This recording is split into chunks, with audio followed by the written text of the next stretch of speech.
श्रीनाथ जी गुरु गोरखनाथ जी के चरणों में आदेश आदेश आदेश। महामाई महाकाली भैरव बाबा भगवान दत्तात्रेय जी नवनाथ 84 सिद्धों के चरणों में आदेश आदेश आदेश। अलख निरंजन हर हर महादेव। आज बात करेंगे मीन राशि की। मीन राशि नवंबर 2023। मीन राशिफल नवंबर 2023। मीन राशि के लिए नवंबर 2023 कैसा रहेगा। हालांकि आधा महीना निकल चुका है, थोड़ा वीडियो बनाने में लेट हो गए, लेकिन फिर भी अभी 15-16 दिन बाकी हैं। इन दिनों में आपके साथ साथ क्या क्या होने वाला है, कितनी शुभता आपके साथ है, इस पर विचार करेंगे। मीन राशि बृहस्पति देव की राशि है। बहुत ज्ञानी होते हैं ये लोग। मीन राशि वाले कर्तव्यनिष्ठ होते हैं, कभी भी किसी का बुरा नहीं चाहते। जल तत्व राशि है, मछली का साइन होता है। तो अगर चंद्रमा इनकी कुंडली में पीड़ित हो तो जल्द से मीन राशि वाले लोगों को एलर्जी संबंधी रोग हो जाते हैं। स्किन डिजीज, नजला, इस तरह की दिक्कतों का सामना आपको कहीं ना कहीं करना पड़ सकता है। तो अब नवंबर माह कैसा रहेगा। नवंबर में राहु देवता आपके लग्न में विराजमान रहेंगे। बृहस्पति देव आपके सेकंड हाउस में विराजमान रहेंगे। केतु और शुक्र आपके 7th हाउस में विराजमान रहेंगे। शुक्र देव नीच राशि के हैं। वहीं मंगल और सूर्य ये आपके अष्टम स्थान में विराजमान रहेंगे। सूर्य देव चेंज हो जाएंगे, वृश्चिक राशि में आ जाएंगे 17 तारीख को, और नवंबर में ही 19 नवंबर में मंगल देव भी अपने ही राशि में आ जाएंगे। शनिदेव आपके 12वें स्थान में विराजमान रहेंगे। तो शनिदेव मार्गी हुए हैं, तो इससे आपको कहीं ना कहीं थोड़ी दिक्कतें तो अब बढ़ी होंगी। शनिदेव की 7.5 का प्रथम चरण है। दिक्कतें आपको होनी शुरू हो गई होंगी। सबसे पहले तो आंख की दिक्कत आपको कहीं ना कहीं परेशान कर रही होगी।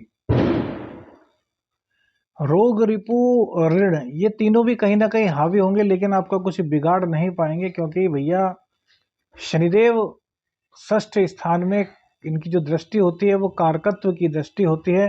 उसके बाद नवम भाव पर भी इनकी दृष्टि जो है वो शुभ ही मानी जाएगी, क्योंकि नवम भाव में किसी भी ग्रह की दृष्टि पड़े तो वो बेकार नहीं होती। तो भाग्य का साथ तो कहीं ना कहीं मिलता रहेगा, लेकिन कामों में आपके अड़चन आएगी। अब राहु देव आपके लगन में आ गए हैं, तो साम दाम दंड भेद, इन नीतियों से आप काम लेंगे। आपके अंदर की जो अब तक शर्म थी कि यार यह अपने आदमी हैं, क्योंकि अब उन लोगों ने आपको अपना मानना छोड़ दिया है। आपका समय थोड़ा बुरा क्या शुरू हुआ, उन लोगों ने आपको अपना मानना छोड़ दिया। तो अब आपके अंदर भी ये बात आ जाए कि यार ये दुनिया दिखावे की है। आप दुनिया की वास्तविकता को इस महीने में समझेंगे। वहीं केतु देव और नीच के शुक्र देव 7म भाव में, तो भैया कहीं ना कहीं दाम्पत्य जीवन में भी आपके दिक्कत आएगी। पत्नी का स्वास्थ्य खराब हो सकता है। आपके दाम्पत्य जीवन में किसी तीसरे का प्रवेश हो सकता है। स्त्रियों के प्रति आपका मोह आकर्षण बढ़ेगा, जिसके कारण आपके जीवन में आगे कई दिक्कतें आ सकती हैं। 30 नवंबर तक शुक्रदेव नीच राशि में 7म भाव में विराजमान रहेंगे। तो दाम्पत्य जीवन में कोई अन्य स्त्री आपके बहुत ज़्यादा उथल पुथल की स्थिति पैदा कर सकती है। काफ़ी विवादात्मक स्थितियां आपके बन सकती हैं। अब शुक्रदेव आपके अष्टम के स्वामी हैं और आपके पराक्रम के स्वामी हैं। इनका 7म स्थान में आना तो कहीं ना कहीं वासना की अधिकता को भी दिखाता है। तो वासनात्मक क्रियाओं में इस वक्त ज़्यादा आप नहीं पड़े तो ही आपके लिए अच्छा रहेगा, क्योंकि दिक्कत इससे बनेगी। स्त्रियों से किसी भी हालत में कोई भी लड़ाई झगड़ा आपका नहीं होना चाहिए। कोई कुलीग आपके ऑफिस में है, आपके अंडर में काम करती हैं, तो उनका सहयोग लीजिए।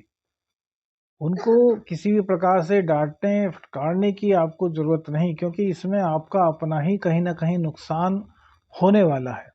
मंगल देव जब तक आपके अष्टम स्थान में हैं 19 नवंबर तक, तब तक तो आपको चोट चपेट, दुर्घटना आदि की आशंका हो सकती है, लेकिन गुप्त धन आपको कहीं ना कहीं इस दौरान प्राप्त होने की संभावना है। इसके बाद जो मंगल देव हैं वो आपके 9वें भाव में आ जाएंगे अपने ही घर में। तो यह स्थिति आपके लिए बहुत अच्छी बनेगी।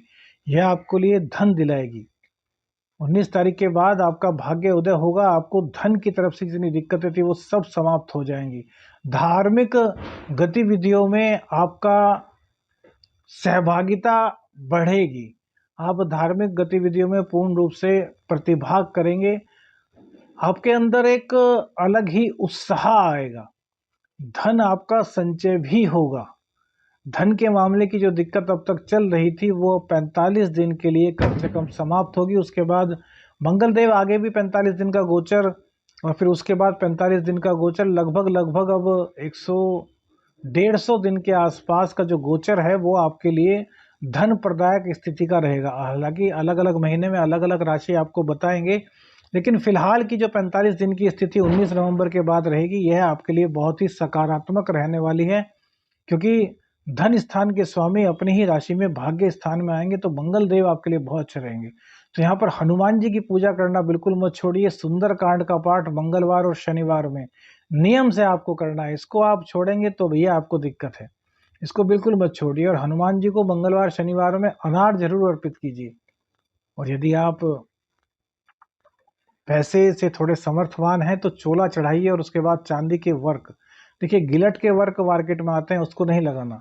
हनुमान जी पर जब चोला चढ़ाते हैं तो उसके बाद चांदी के वर्क आते हैं अच्छी क्वालिटी के, उनको आप हनुमान जी पर लगाते हैं तो चंद्र देव भी आपके मजबूत होंगे और मंगल चंद्र का सदयोग बनेगा, लक्ष्मी योग बनेगा, जिससे कि आपके जीवन में शुभता का बहुत अच्छा प्रतिशत होगा।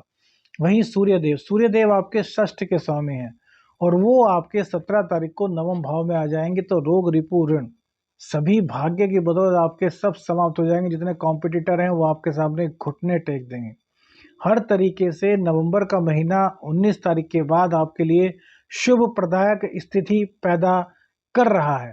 अब राहु देव की दृष्टि पंचम भाव पर पड़ेगी तो भैया प्यार में धोखा, प्यार में बिछोह, प्यार में कहीं ना कहीं, प्रेम संबंधों में कहीं ना कहीं दिक्कत आपको करेंगे। और कर्क राशि यहाँ पर है तो ऐसे में इन चीज़ों को सामान्य करने के लिए आपको भगवान शिव की आराधना करनी चाहिए। राहु देवता जब तक यहाँ पर इस राशि में रहेंगे, अभी लगभग 18 महीने, तो आपको बहुत सावधान रहना है भैया। प्रेम संबंधों में आपको दिक्कत होगी, या तो आप धोखा देंगे या फिर आपको धोखा मिलेगा। और यहाँ पर 7.5 भी इस टाइम चल रही है। प्रथम चरण स्टार्ट हो चुका है 20 जनवरी से। तो आपके लिए प्रेम संबंधों में तो कम से कम अनुकूल समय हम बिल्कुल नहीं कहेंगे, और दाम्पत्य जीवन में भी इस तरह की दिक्कतें आपकी रहेंगी।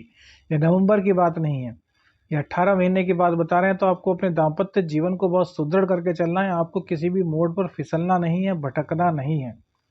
क्योंकि देखिए, विच्छेद होना बहुत आसान है, लेकिन प्यार को बनाए रखना, लंबे समय तक एक दूसरे के साथ रहना बहुत बड़ी बात होती है। किसी भी धागे को तोड़ देना बहुत आसान है, लेकिन गांठ मार के, अगर गांठ मार दी जाए फिर उसके साथ रहा जाए तो वो गांठ हमेशा सालती रहती है। इसलिए कोशिश करनी चाहिए कि कभी भी आपके रिश्ते में गांठ ना पड़े, क्योंकि वो हमेशा दिक्कतों का सबब ही बनती है। इसके अलावा सूर्य देव हैं, सूर्य देव की सीधी दृष्टि आपके पराक्रम भाव पर रहेगी तो आलस्य को आपको त्यागना है। एनर्जेटिक आप रहेंगे क्योंकि सूर्यदेव नीच राशि से निकलेंगे, तो एनर्जेटिक आप रहेंगे। पिता की सलाह आपके लिए बहुत अच्छी होगी। माता पिता की सेहत का आपको हर तरीके से ध्यान रखना है। चंद्रदेव की स्थिति बार बार बदलेगी, तो शिव तांडव स्तोत्र का पाठ करेंगे तो चंद्रदेव मजबूत रहेंगे। और माँ के चरण स्पर्श रोजाना कीजिए, और जब भी घर से बाहर जाएं तो माँ के हाथ से दही और मिश्री खाकर ही आप बाहर जाएं। माँ का आशीर्वाद लेकर के जाएं, पिताजी का आशीर्वाद लेकर के घर से जाएं, तो आपके लिए सभी स्थितियां बहुत ही शुभ होंगी। आदेश अलख निरंजन। हर हर महादेव।